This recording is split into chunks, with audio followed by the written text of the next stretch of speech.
It's always a fun time of year. Be back in the building the past few days around the players, coaches, and then to get on the field today, it felt good. Always an exciting time. Love watching the team kind of take shape through these next 4 or 5 weeks, watching the guys compete as we go into the season. So with that, I'll take any questions. What are you enjoying? Aaron's talked about wanting to take over the defense, more hands-on this year, and he seems pretty stoked about doing that. We spoke to him a little bit about it. How much will you enjoy watching that unfold, and have you noticed some things, already about? Oh yeah, I've noticed it, and you're right. It's been fun to watch. It's been, just even through the offseason. I felt like we had good OTAs to continue to build on that, but to see him engage with the players in the meetings, on the field, I think you see it today. You see that energy and enthusiasm with the defensive play calling, him having his hands on it and be kind of in the nitty-gritty of it all. What would define a successful season for the Jets? Yeah, I think we want to win, right? And I want to see these guys compete and get better every single day. That's starting today, throughout training camp and throughout the season. But yeah. We were talking to Garrett Wilson a little while ago, and he kind of brought up a good point about some of the new talent that you guys brought on both sides of the ball, coming from other organizations that have had, winning success, like we just spoke about, and how refreshing that is to bring that perspective in to the guys that have been here that have only known losing. How important is that? Do you believe, and how much of a factor is that when you're bringing guys in? Yeah, I believe it can help. I believe it can help when you bring these guys in and been part of that, and I'm excited to watch it. I'm excited to watch some of these young guys that just got here, how they kind of take shape and take mold throughout training camp, and watch them grow, and watch some of our veteran players that have been here and some of the new veteran players that we brought in, kind of their role evolve and how they lead some of these young guys. So that's all part of the thing that I really enjoy during training camp, watching those things evolve and how it comes together. Are you feeling a different level of intensity or excitement this training camp compared to last year? I mean, it's day one. I think every year training camp day one is exciting, right? And I thought we had a lot of good things throughout OTA with some of the new pieces we had, and I just look forward to continuing to develop on that. Talk about scouting about year 1 to year 2 jumps for players. What kind of a jump do you want to see from Aaron and Glenn? Year 1 to year 2. Look, year 1 to year 2. Just kind of speaking on year 1 to year 2. Having been here for a full year with AG, with some of these players, with my staff, people in the building, there's just a lot more. There's a better comfort level going into year 2. My relationship with AG's only gotten stronger and better. We have dialogue every day. We're just much more in sync. Time on task with anybody does that for you, right? So I think we all have high expectations for ourselves. That's players, that's coaches, myself included. Can you talk about what it meant to get Hall and Tippmann done early, and also are there any other guys you'd like to get done before the start of the season? Getting Brees and Tip done was important to us, and I'm glad we were able to do that. It was a really good process, both parties, and I like where we landed with those guys, and having those guys, keeping them around, I know they're going to help this team.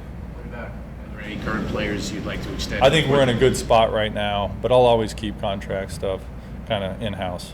I asked AG about this a little earlier, about the incorporation of analytics, and just like, you kind of talk a little bit about that with your staff and veteran market draft process, and just how much you guys both invested in analytics and how much you kind of use on a day-to-day basis with that. Absolutely. The analytics and the AI, right? I mean, that's been an organizational buy-in from ownership to Jaime on the business side, obviously Coach and I talking about it, and we've invested. I know there was an article in the summer about EWOW, bringing him in. He's been tremendous. And, specifically in my world, in the scouting and the personnel, there's so much data now, right? There's so much data, whether it's college, whether it's pro, but how we're deciphering the data, how we're breaking it down, how we're digesting it, how it's getting presented to me is huge, right? And I feel like we have some of the best with EWOW and Sean Clement and our analytics staff that's breaking down all the data, feeding it to me, feeding it to the coaching staff. Here's what's important, here's what we're doing, but also challenging us on some things and us challenging them. And it's a different lens, but it's been very helpful.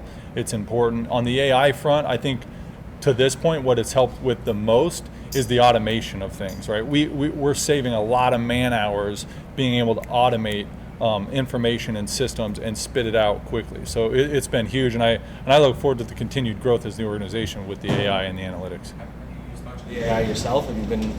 Yeah, absolutely. Like we've integrated into our systems. Again, for a lot of data breakdowns, we can just do things a lot quicker, and it's allowed for more efficiency, the automation. And I toy around with, the chat GPTs and the different things. We have in-house ones that we can do for different questions, but really it's all the integrate information, the in-house information, and the data points. That's been cool. Yeah, Gino was kind of in the headlines last month for some stuff with police down in Florida. Were you disappointed that your quarterback was in that situation? I'm excited about what's moving forward. Glad that's behind us. It is behind us, and I'm excited for the continued growth through the offseason and training camp. How has Adonai Mitchell kind of lived up to your expectations, and what do you hope to see as he works in tandem with Garrett Wilson? I'm excited to see Adonai's continued growth. He had a good offseason, good OTAs, and expect to see that continued growth through the training camp. And I'm excited to watch him and the entire wideout group kind of come together and see how that looks. What are your expectations for DeAndre Sweat? And where is his conditioning at, his weight, and how do you view that issue? Because it's obviously something he's dealt with in the past. All of those things, I mean, the conditioning, the weight was all in a very good place. Unfortunately, he had a little hamstring injury while he was training, so he'll start on NFI, but we'll work him back, and he's going to help this team. Do you like the blend of the roster right now? Obviously, you have a very young roster, but you targeted a number of veterans in the free agency as well. I do. I like where the roster's at, and I think you hit it. We've got a good blend of young guys and what we believe is the right mix of vet and the right veterans to help kind of mold some of these young guys and change the culture. And I'm excited to see how the roster kind of takes shape in training camp. This is an integral part of building that roster. How do you feel about the backup quarterbacks, specifically Cade, and how he's looked as a rookie coming in? Yeah, I'm excited to see Cade, like I said, throughout training camp compete, and the whole room, Bailey and Brady and Gino, and watch those guys work and compete and see the growth throughout training camp. Last summer you were pretty active, obviously. Phillips, Briggs. You guys talked a little bit last summer, but that process, so you guys can be active. You foresee yourself being active in that kind of veteran market between cuts and kind of some of those younger guys that might get kind of squeezed out of rosters, like that process for you guys, what's that look like? Yeah, it starts right now, and we'll always keep a close eye on the market and the landscape, whether it's street or on other teams, every position. We're meeting daily and having discussions about other rosters and what's on the street and what can fit on the team. But it's a fun time of year, and especially as you get those preseason games under the belt and you kind of start forecasting what teams might do certain moves and having those conversations with teams as we get into those preseason game 2 and 3, and if there's any opportunities that you might have a match with the team to make some moves. So it's an exciting team. It's an exciting time of year, and it's fun. A lot of speculation about whether the Jets are going to bring in a veteran backup quarterback at some point.